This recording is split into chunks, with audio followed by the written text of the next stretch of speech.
Okay guys, so intercom repair, continue natin to. Nakabili na ako ng battery ng Gearelec na GX8. So ito na po siya. Ang code po nito is 802540. So yan po. Kung naalala nyo sa una natin in-upload, factory defect po ito. So shoutout again sa may-ari na si Ken's Motovlog. Binalitan naman siya ng bago ng seller, hindi na kinuha itong unang pinadala. So ito is hindi na natin siya binalik kasi hinanapan ko pa siya ng battery at ito nakabili na tayo. Ang model nito is GX8 ng Gearelec. Tapos ang kanyang battery model is 802540. So same lang po sila. Ayan. So pati BMS po nito sira na rin. So kaya ito sa board ito na screw. So yung ibang screw is nagkuha ito nilagay, niligpit ko yata yung ibang screw. Ayan, hanapin natin. Ngayon i-install na natin siya para makita natin at fully working na po ba talaga siya. Ayan, ito yung mga screw niya. So kompleto po. So ngayon is para hindi na natin pabain itong video na to, saksak ko lang muna. Kasi meron naman tayong isang soldering pero baka kailanganin natin to, saksak na lang muna natin para iinit na yung ating 40 watts na 60 watts na soldering iron. Ikpit ko lang muna to. Then dito natin siya i-prepare ngayon. So sa mga nagtatanong po, location ko po is Ricky Neutron sa Google Map. Yan po. Yan yung po ang pag-type. Sa Facebook is Alcibar Ricky space dalawang I sa huli. Bali the second po siya. Kung may mga question or tanong po kayo. Yung iba is napapadala po dito from Luzon at saka Visayas. Lalo na doon sa mga Cagayan, Cotabato. Pinapadala na po nila. So dito is continue repair na tayo. May in-upload na tayo nito unang video. Paano natin siya nalaman or na-troubleshoot na battery talaga yung sira. So ito is matatanggal lang siya. Iangat lang natin. Ito yung mga lights niya. Sa ibang model siguro lalagyan to lahat para may running light siya. Pero ito ngayon is compatible lang siya sa blue at saka red. Yan po, maliit. Dalawa lang siya. Kita ba dyan? So tatanggalin natin. Yan, nakatusok lang yan siya. And then yung battery, remove din natin. Hindi magkatugma kasi pang ibang battery lang din kasi to. So hindi siya wala talagang Gearelec na GX8 na replacement ng battery. Bali i-DIY pa natin siya. So plano ko sana dito is i-direct na lang. I-recta na lang siya sa mismong socket. Hindi pa nakapokus. So, sa mga gusto mo pa-repair, again, location ko po is Ricky Neutron sa Google Map, Facebook, Alcibar, Ricky, space dalawang I sa huli. So, pipicturean ko lang muna using screen recording. Picture, isa, tapos para may pang thumbnail ako. Replacement ng battery. May papa-repair pa pala ako dito. May papaayos pa pala dito, waiting. Yan. So, yan, picture. Baliktad. Wait lang guys ha. Okay, so goods. Proceed na tayo sa ating anong tawag dito? Battery replacement. So, ang una muna natin gagawin is puputulin natin to. Tabi lang natin. Puputulin natin to tapos idugtong natin tong dalawa. Pero try ko lang sa BMS. Sige, sa BMS tayo. Connecta na tayo sa BMS para hindi na tayo dugtong pa ng wire. Bali, wala nang splicing. So guys, kung gagamit kayo ng gunting, tandahan lang na hindi siya tatama sa electronic ng ating BMS para hindi siya mag-short. So hanapin natin tong nga pala. Testeran muna natin yung voltage. Yun nga pala yung advice sa akin ng pinagbilhan ko kanina. Testeran ko lang daw muna. Kasi babae kasi yung nag-assist kaya wala siyang alam. Nagbigay lang siya sa akin. Pakalubat mo lang reading. Testeran natin, dapat may voltage siya. Ayun. Sorry, ulitin natin ha. Diin na natin. 3.91 volts. Goods. So tuloy ang ating pag-replace ng battery. Tatanggalin lang natin to. Meron naman tayong ganito. Kung wala kayong ganyan, pwede namang electrical tape. Yung 3M. Pero kung sa tingin nyo yung electrical tape nyo is local, lagyan nyo na lang ng stick glue yung bawat contact. Tapos lagyan nyo ng scotch tape. So same lang sila ng BMS. Same lang. May nadagdag lang na resistor at kapasitor dito. Kasi ito is isang kapasitor lang. Meron siyang diode at dalawang diode at kapasitor. Ito is anong style ito? Resistor, kapasitor, diode. Resistor din. So, di bali na. So, dito tayo, kasi magkaiba sila ng socket. Malaki to para sa mga Bluetooth speaker natin. So, ngayon, itatransfer natin tong wire na to. Ito yung sa luma. Ito yung sa lumang BMS. Sira na din to. Hindi ko alam kung nag-overcharge ba, ang cause ng sira. Kasi pati BMS nasira din. So dito, careful lang. Unahin natin sa pagtanggal itong negative. So wag nyo itama yung soldering ninyo sa dalawang contact na yan. Kasi mag-spark yan at baka masira ulit yung ating BMS. Hirap na. Tapos yung red is sa atin papunta yung red. Note lang natin. Yan. So, lagyan na natin siya ng positive. Dito papunta sa atin yung positive. And then, kung may matulis sa pinaghinangan nyo, hinangan nyo lang ulit. Dapat walang matulis para hindi mabutas yung ating tape at tumama doon sa board. Baka magka-short. Ayan. Balik natin. So bago natin siya i-final install, andarin muna natin saglit. So balik lang natin to kanyang LED. Tapos lagyan natin siya ng speaker. Speaker niya is nandito. So shoutout sa mga new subscribers natin dyan or sa mga bagong nanonood. So yan, speaker. Ricky Newton po sa YouTube, Alcibariki Space, dalawang I sa huli sa Facebook. Then keep natin to. So dapat nilagay pala natin una yung battery. Takpan na lang din natin tong BMS para hindi siya magka-short. And then install natin dito yung positive. May nakalagay dyan na plus. Dapat dyan yung positive. Red. Tapos yan. At ang on nito is, saan bang ang on nito? Sa gitna. Try natin. Pagpasensya nyo niya, may nag-ayos ng motor dyan sa harap ng bahay namin. Long press sa gitna. Saan bang on ito? On, ito. Sa gilid. So on natin. Ayun. Tanggal pa yung BMS oh. So kita nyo naman diba, nag-blink na siya. Off na natin. So install na natin siya. Final, yun, red. Final installation na tayo.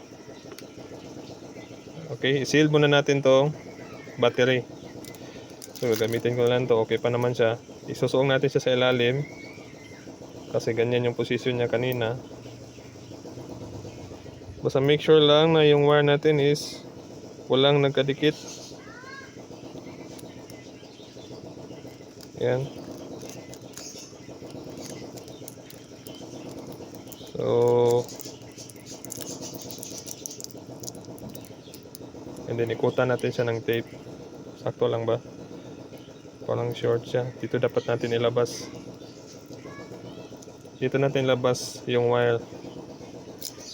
So bago kayo gumawa ng final decision kung saan ilalabas yung wire, mag-trial and error muna kayo. Baka kasi maback job.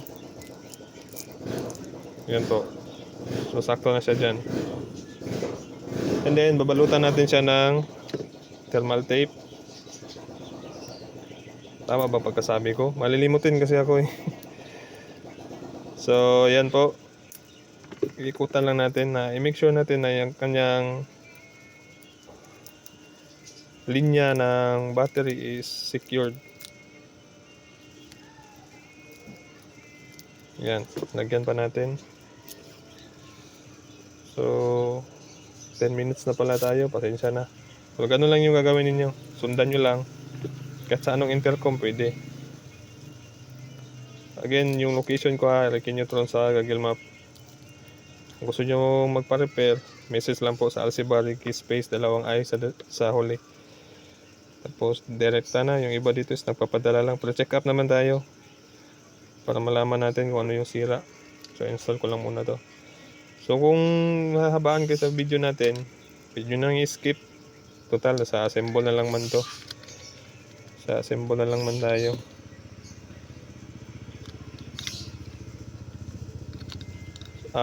Una nating video is in-upload na natin. Mas maganda kung makita nyo yun kasi doon natin na-determine kung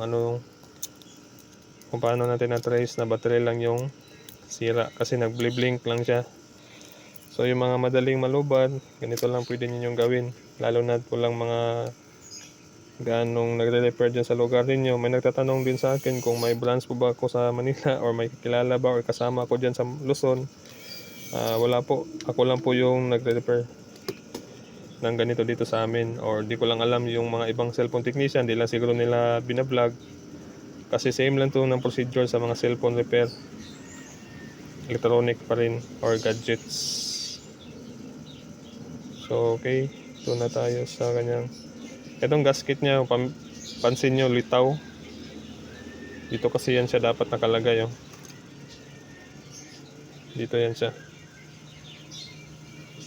Dito nyo siya iuna ilagay para hindi kayo mahirapan. Yan o. So saktong-sakto lang siya, diba? Kasi pag inuna nyo doon, mahirapan kayo. Gagalaw ng gagalaw yan siya. Yan. And then, so ang ilalagay kong glue dito ngayon, meron pa naman siyang double-sided. Lalagyan ko pa rin siya ng adhesive. Saan yung adhesive natin? Na T7000. Lalagyan ko siya ng adhesive. Ayan.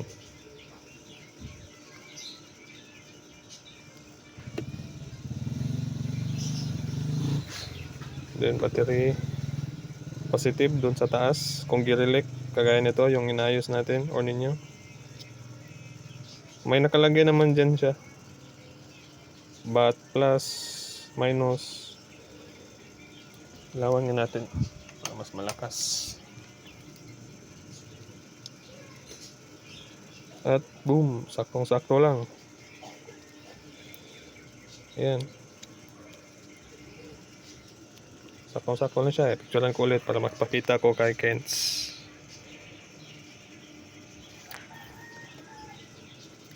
Ito is Redcon na babasahin ko pa yung chat niya, KY Pro. Nag-bump message si boss sa akin ng issue niyan. Babasahin ko na lang ulit. And then on natin ulit. Yun. And then turn off natin. Okay, goods. Again na, ulitin natin. Pang intro ko lang. Pang recap. Yun. Then off. Okay, goods. And then wala na ba tayong nalimutan? Ayan, na-adhesive na siya. Sakto lang yung battery niya. Kasi same model. Kailangan ma-type yung model niya. Ayun, 802540. Pero kailangan nyo talaga siyang buksan. Huwag yung gayahin kung ibang intercom yung i-repair ninyo kasi bawat intercom is may kanya-kanyang battery size. So, na-press na natin. Yan. So okay na tayo. Pump na lang natin. Para malinis talaga. Yan o, hindi talaga siya pwedeng mabasa. Kita yan, may mga puwang, may mga gap. Kailangan nakasarado. Again, may binigay na akong tips kung gagamitin nyo sila sa ulan. Kahit na ngayon Threadcon nababasa, pero may tips tayong in-upload doon para hindi siya mabasa while nagra-rides kayo sa ulan.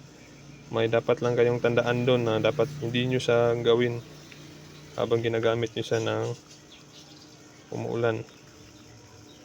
Kasi sayang, nasisira yung ating intercom. Mahal pa naman, lalo na Threadcon, Cardo, Sena, or yung ano pa yung isa, yung mga built-in sa mga helmet, yung mga Sena at Cardo.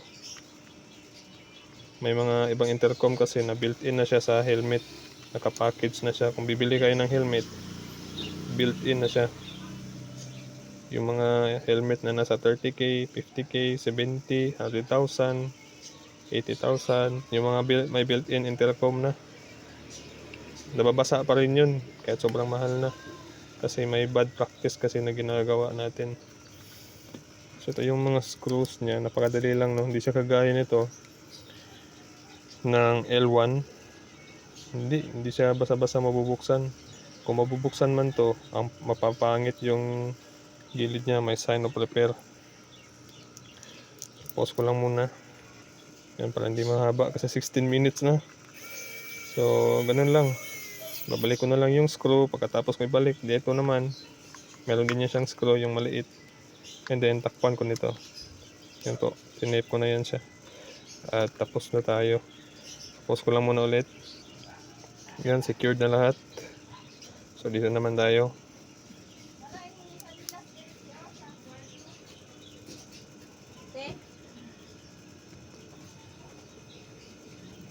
Tape ko kasi ito pala yung screw. Yung maliit is dito yan siya, kasi maliit na siya. Sa 2, 4, 6, sa 6 na screw dito sa likod, may isang maliit dito nyo siya i-install.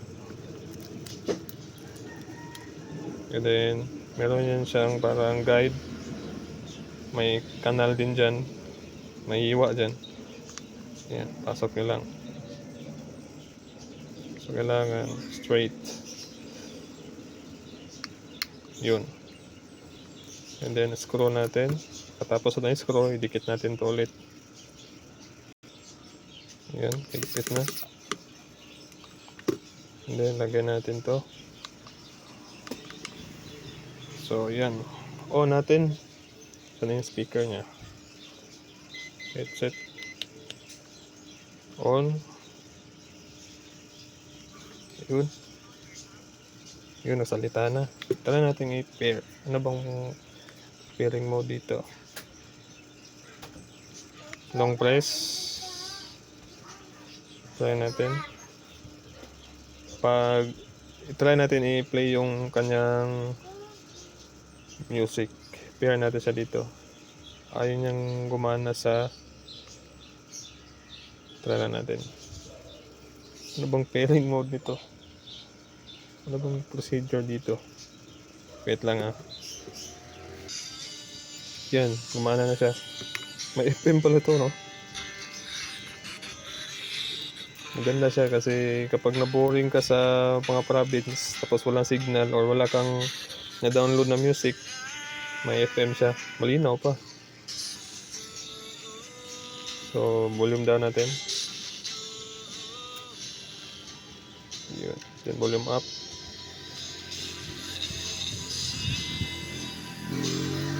Next. Preview. Isa pa. So, thanks for watching guys. So again, Ricky Neutron on YouTube from Toril, Davao City. Ayan. And ayan po sa Google Map, Ricky Neutron din po. Goods na.